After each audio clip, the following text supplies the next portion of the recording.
Dr. Sulail Ali adalah seorang kepala dari Departemen Penyakit Dalam Rumah Sakit Umum Pusat Dr. Muhammad Husin Palembang, dan dia juga adalah kepala dari Divisi Nefrologi dan Hipertensi Departemen Internal Medicine Fakultas of Medicine Universitas Sriwijaya. Saya mempersilakan Dr. Sulail Ali untuk memberikan presentasinya selama dalam 30 menit ke depan. Silakan Dr. Sulail Ali.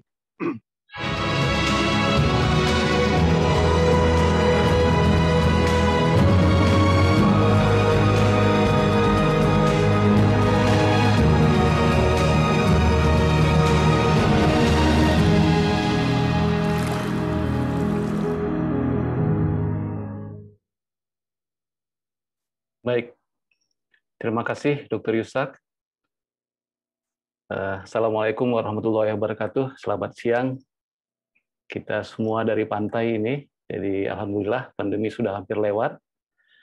Pertama saya mengucapkan yang terhormat kepada Ketua Perdosi, Ketua Kelompok Kajian Nyeri Perdosi, jajaran pimpinan Darya Paria,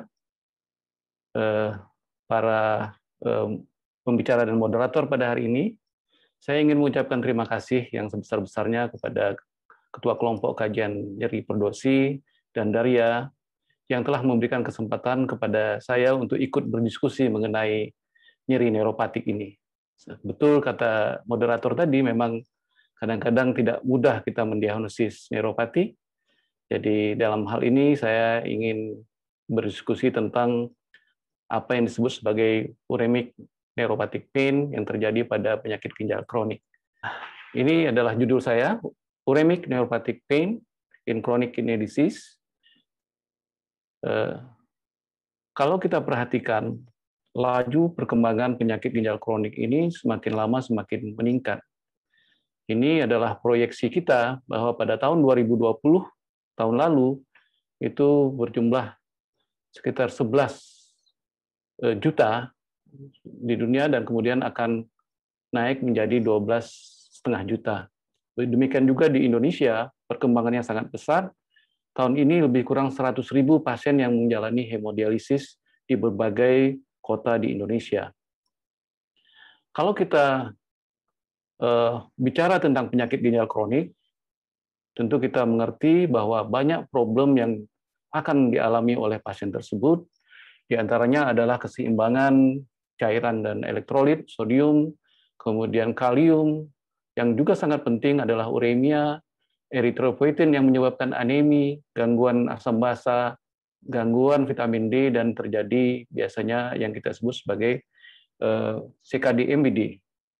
Nah, khusus untuk uremi, ya, yang memang gejala utama dari penyakit ginjal kronik, ini juga menyebabkan berbagai kelainan, baik di kulit, kemudian sistem imun, gastrointestinal, bahkan sexual dysfunction. Dan hari ini khusus kita membahas tentang manifestasi neurologi yang bisa terjadi secara sentral, perifer, maupun mononeuropati. Kalau secara sentral, tentunya sering kita alami adalah uremic encephalopati, sedangkan yang perifer diantaranya adalah uremic neuropati, yang kita bahas khusus pada hari ini. Masalah uremic neuropati ini terus terang di kalangan nefrologi kadang-kadang tidak begitu diperhatikan. Ya. Banyak pasien yang mengeluh nyeri, kemudian seperti ditusuk-tusuk, tapi biasanya kita mengatakan bahwa oh itu biasa, apalagi kalau pasien tersebut adalah pasien diabetes yang memang sering terjadi diabetic neuropati. Kenapa sampai terjadi neuropati uremik ini? Tidak lain, ini terjadi polineuropati sensorimotor distal yang disebabkan oleh toksin uremik. Ini sangat erat hubungannya dengan keparahan dan lama menderita gagal ginjal, kemudian diagnosis dari peripheral neuropati ini biasanya tergantung dengan riwayat penyakit, kemudian pemeriksaan neurologis, dan beberapa kondisi elektrofisiologi. Dewasa ini dengan dialisis kronik, biasanya neuropati ini dapat dicegah, terutama kalau itu dilakukan sejak awal-awal penyakit, dan transplantasi ginjal itu sangat sukses untuk mencegah terjadinya neuropati. Tapi kita maklumi bahwa di negeri kita masalah transplantasi ginjal ini masih sangat sedikit. Apa saja gejala yang mungkin muncul? Yang pertama, onsetnya insidious, perlahan-lahan, yang awalnya itu biasanya ditandai dengan parestesi, kemudian kelemahan, weakness, dan atrofi dari berbagai otot, terutama otot-otot tungkai bagian bawah, lalu biasanya terjadi degenerasi aksonal yang berat, ya, sehingga juga terjadi apa yang kita sebut sebagai demyelinasi segmental. Kalau kita kembali kepada pain, tadi sudah dijelaskan bahwa pain itu bisa akut dan kronik. Yang kronik itu bisa nociceptik, neuropatik, nociplastik, dan nyeri campuran. Dan kita membahas itu di sini, di peripheral. Jadi kondisi uremic neuropati adalah kelainan neuropati perifer. Prevalensinya adalah dikenal sejak tahun 1961 oleh Martin dan Tiller, yang menemukan pasien ini uremic neuropati pada pasien nefritis intestinal herediter. Kemudian tahun 1963, Esprey dan kawan-kawan mulai mencetuskan istilah uremic polineuropati yang disebabkan oleh toksin uremik. Dan ini biasanya lebih banyak terjadi pada pria, prevalensinya cukup banyak, yaitu 50-100% pasien-pasien CKD, terutama tahap akhir. Kenapa variasinya sangat tinggi? Ini tidak lain karena kriterianya memang berbeda, dan gejala-gejalanya juga berbeda, mulai dari yang ringan sampai yang berat.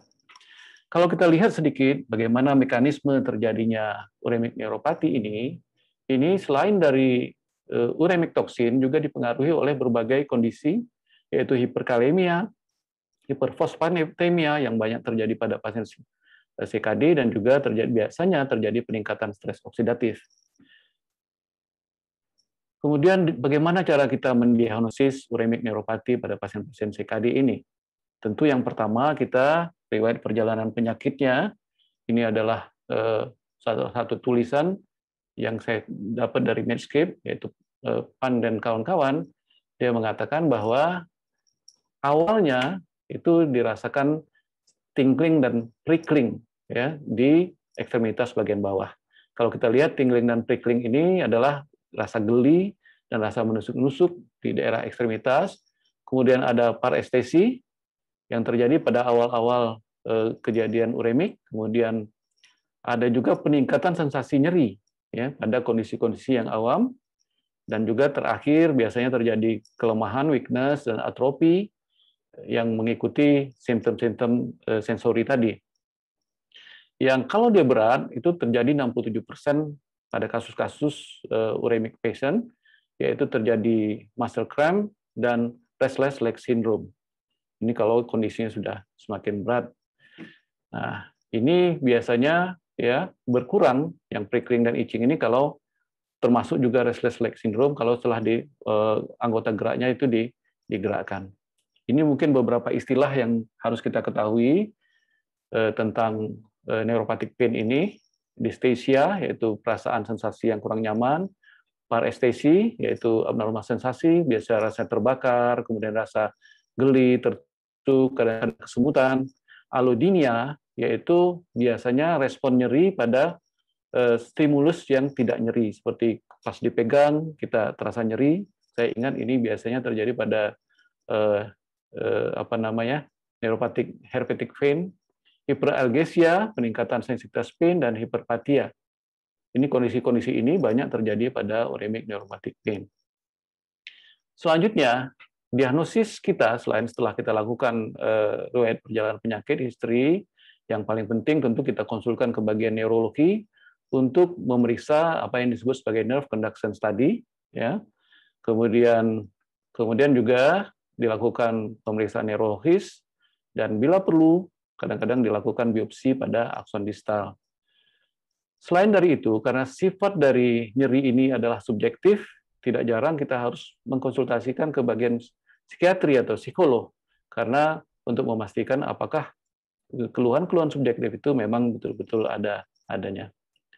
Dan yang terakhir, tentu karena awal-awal dari keluhan ini bersifat asimptomatik, ya, Bahkan kadang-kadang nyeri itu sudah terjadi kalau dia sudah berat. Oleh sebab itu kita harus melakukan prevensi sebelumnya. Ini adalah gambar nerve conduction study. Ya, dikatakan bahwa nerve conduction study ini dengan EMG biasanya dapat mendiagnosis beberapa kondisi seperti carpal tunnel syndrome, pulmonary neuropathy, kemudian beberapa kondisi kompresif dari saraf, peripheral neuropathy termasuk uremic neuropathy, radiculopathy, dan dystonia. Ini biasanya dikerjakan oleh sejawat kita spesialis saraf. Dan tidak kurang, kita juga harus melakukan pemeriksaan laboratorium, tentunya uremi. Uremi itu adalah syarat penting untuk uremic neuropathy. Kemudian beberapa kondisi yang lain seperti kelainan metabolik, neurotoksin, kelainan-kelainan inflamasi yang berhubungan dengan CKD. Juga ada beberapa kondisi neuropati yang harus kita cari, apakah pasien tersebut diabetes, apakah defisiensi vitamin, juga disfungsi tiroid, dan beberapa kondisi inflamasi dan toksin lainnya. Lab-lab yang harus kita periksa, biasanya A1C, kemudian kadar B12, folat, TSH, ANA, serum protein, yang terus terang ini sangat jarang kita lakukan di Indonesia, kecuali A1C. Dan syarat penting dari uremic neuropathy ini dikatakan kalau memang sudah creatinine clearance-nya sudah di bawah 10, jadi sudah CKD stage 5. Ya. Kalau kita memeriksakan cairan cerebrospinal, terlihat bahwa proteinnya sedikit meningkat, tetapi sel count dan glukosa normal. Ini adalah biopsi di saraf dan otot, kelihatan di sini, itu terjadi ya, kehilangan aksonal yang sangat besar, yang cukup besar, baik di serabut kecil maupun serabut besar. Lebih jelas di sini terlihat bahwa kelihatan bahwa terjadi myelinated, demyelinated pada serabut-serabut tersebut. Sedangkan pada otot terjadi perubahan pola mozaik dari otot yang dikatakan penyebabnya karena kronik denervasi dan reinervasi. Nah, seperti saya katakan tadi, banyak sekali pasien CKD disebabkan oleh diabetes. Oleh sebab itu sering kejadian uremic neuropathy sering berhubungan dengan diabetic neuropathy juga. Kalau kita ingin melihat sedikit, pada kondisi uremic neuropathy dia lebih banyak fungsinya ke rasa nyeri, tertusuk-tusuk, kemudian kelelahan, kelemahan, kemudian bahkan sampai restless syndrome. Sedangkan pada diabetic neuropathy biasanya dia slowly progressive primary sensory deficit, dan yang sangat khas sebagai stocking glove distribution. Nanti Prof. Swastika tentu akan menjelaskan masalah diabetic neuropathy ini lebih dalam. Bagaimana dengan pengobatan uremic neuropathy? Ini ada literatur yang menarik, yang cukup baru, yang disampaikan oleh Mina Rauf dan kawan-kawan, bagaimana pengobatan farmakoterapik harus dilakukan pada pasien-pasien neuropathic pain pada end-stage renal disease. Yang harus diingat bahwa pasien-pasien end-stage renal disease ini adalah pasien-pasien khusus yang banyak pengaruhnya terhadap obat-obatan, jadi sehingga kita harus melihat bagaimana spesifik dari obat-obat tersebut, pertimbangkan masalah akumulasi karena dia gagal ginjal kronik, kemudian metabolismenya juga kadang-kadang terganggu. Yang tidak kalah pentingnya adalah bagaimana kadang-kadang obat-obat tersebut dialisis, diekskresi dengan dialisis, dan yang juga salah satu yang harus kita ingat bagaimana interaksi antar obat-obat yang kita berikan. Ini adalah pengobatan dari uremic neuropathy. Yang penting adalah dialisis dan transplantasi ginjal. Tadi kita katakan kalau dia semakin cepat kita lakukan dialisis, keluhan-keluhan ini akan semakin hilang. Kemudian ada perangkat khusus sekarang ini yang dikembangkan adalah yang mirip dengan dialisis, yaitu hemodiafiltrasi. Dalam kondisi ini dikatakan bahwa hemodiafiltrasi itu dapat memperbaiki lebih baik untuk uremic neuropathy, terutama untuk eksitabilitas dari nerve motorik. Kemudian pada kondisi neuropati demyelinasi itu bahkan harus kita berikan pengobatan imunomodulasi seperti IVIG. Ini dikatakan bisa sukses pengobatannya. Yang lain dapat dicobakan adalah kita memberikan erythropoietin untuk anemi, kemudian juga suplemen tiamin, piridoksin, dan metilkobalamin yang selama ini kita kenal sebagai obat-obat neurotonik.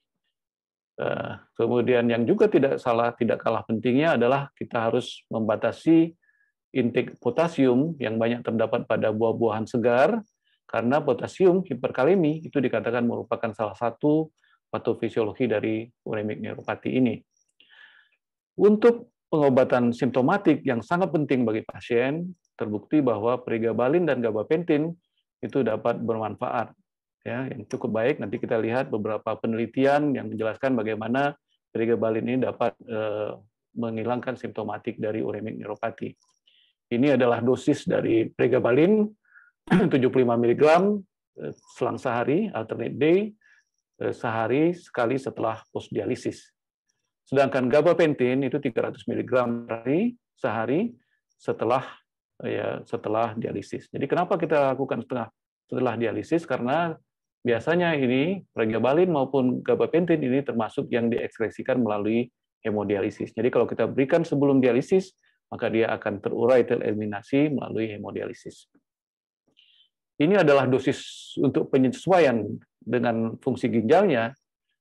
Kalau semakin rendah fungsi ginjalnya, maka obatnya akan semakin kita turunkan. Kalau dia di atas 30, itu bisa diberikan 150 mg 2 kali sehari.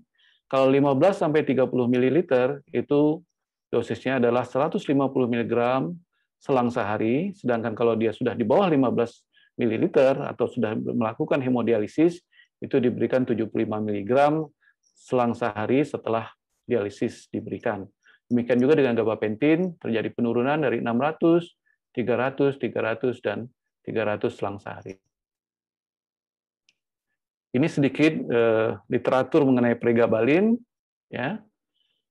Ada satu penelitian crossover open label trial yang dilakukan oleh Hussein Atalay, ya, yaitu menilai bagaimana gabapentin dan pregabalin itu diberikan selama 6 minggu, kemudian crossover 2 minggu di washing, lalu dilanjutkan 6 minggu. Yang dinilai adalah 2 hal, yaitu McGill Pain Questionnaire dan health-related quality of life. Jadi kualitas hidupnya dengan bagaimana kondisi pain-nya. Dan ini adalah penelitiannya, dan ternyata baik pain maupun kualitas hidup, pain-nya jauh berkurang, baik pada pregabalin maupun gabapentin, kualitas hidupnya justru semakin meningkat. Ya. Dari berbagai aspek kualitas hidup itu kelihatan memang cukup meningkat. Jadi sebagai kesimpulan bahwa ada efikasi yang kuat, ya, baik gabapentin maupun pregabalin dalam menurunkan intensitas nyeri dan juga memperbaiki kualitas hidup. Kemudian ini adalah penelitian yang sangat penting juga karena melihat adverse outcome-nya, jadi adverse effect dari kedua obat ini, yaitu pregabalin dan gabapentin. Dari penelitian ini terlihat bahwa gabapentin itu berhubungan dengan 50%, 55%, 38% terjadinya gangguan status mental, kemudian jatuh dan fraktur. Dosis yang kecil pun ini tetap masih tinggi, sedangkan pada pregabalin ini memang masih terdapat gangguan mental dan reaksi jatuh, tetapi tidak ditemukan fraktur yang bermakna. Jadi sebagai kesimpulan bahwa kalau kita ingin memakai gabapentin dan pregabalin pada pasien-pasien end-stage renal disease yang melakukan hemodialisis, kita harus betul-betul mengamati dan bijaksana dalam pengaturan dosis obatnya. Karena dosis itu sangat penting agar jangan sampai terjadi efek samping yang tidak kita harapkan. Satu hal yang banyak dikeluhkan oleh pasien gagal ginjal, ini biasanya keluhan umum mungkin sampai 70%, yaitu adanya pruritus. Dan sampai saat ini, masalah pruritus ini sangat sulit kita atasi. Penyebabnya banyak sekali, di samping masalah uremic toksinnya, kemudian hiperfosfateminya, ternyata ada efek neuropatinya di sini. Ya, neuropati di sini ya, ada efek neuropati, jadi bijak sekali kalau kita mengamatinya dari sisi neurologi. Dan dikatakan adalah pengobatan untuk pruritus uremik ini adalah pertama bisa diberikan treatment topikal, yaitu antiinflamasi, kemudian sistemiknya, gabapentin dan pregabalin, kemudian juga opioid reseptor antagonis dan keagonis, kemudian obat-obat yang berhubungan dengan antiinflamasi, biasanya steroid juga, dan imunosupresif, dan yang juga tidak kalah pentingnya adalah fototerapi dan akupunktur. pada tabel ini kelihatan bahwa untuk gabapentin sendiri, di sini baik 300 mg maupun 100 mg, itu efeknya sangat signifikan untuk menghilangkan pruritus. Demikian juga beberapa obat-obat yang lain. Dan yang menarik di sini, akupunktur ini memberikan efek yang signifikan untuk menghilangkan pruritus. Sedangkan untuk pregabalin, ini ada penelitian yang dilakukan oleh Yeltsin Solzak, mengatakan bahwa dengan pemberian gabapentin 300 dibandingkan dengan pregabalin 75 mg setiap hari, itu diperoleh hasil memuaskan, ya, baik pada pregabalin maupun pada gabapentin. Ini efek pruritusnya cukup baik, menurun, ya, baik untuk pain-nya maupun skor fast pruritusnya, ya, sehingga disimpulkan bahwa pengobatan neuropatik pain itu baik dengan pregabalin maupun gabapentin itu efektif untuk menghilangkan nyeri dan juga menghilangkan pruritus pada pasien-pasien uremik. Satu hal terakhir yang tidak kalah pentingnya adalah edukasi pada pasien. Harus dimaklumi bahwa pasien-pasien tersebut penyebabnya salah satunya adalah CKD. Oleh sebab itu edukasi bahwa semakin berat kondisi gagal ginjalnya, maka gejalanya akan semakin berat dan harus kita atasi gagal ginjalnya. Kemudian juga karena ini tidak hanya simptomatik, oleh sebab itu dialisis kronik dapat mencegah, mengurangi atau menstabilisasi keluhan-keluhan neuropati yang dialami. Dan sebagai kesimpulan dari pembicaraan saya hari ini adalah, saya ulangi, prevalensi cukup tinggi, 50-70%, bahkan dikatakan sampai 100%. Efeknya beragam, mulai dari sensori murni, sensori motorik, bisa gabungan, neuropati perifer, kemudian kondisi-kondisi yang lain. Dan salah satu pengobatan yang juga cukup penting, di samping dialisis dan transplantasi ginjal, adalah pemberian symptomatic pain, symptomatic relief, yaitu pregabalin. Saya kira itu yang dapat saya sampaikan. Terima kasih. Wassalamualaikum warahmatullahi wabarakatuh. Terima kasih untuk paparannya yang tepat waktu ya untuk Dr. Sulkair Ali, SPPD Konsultan Hipertensi.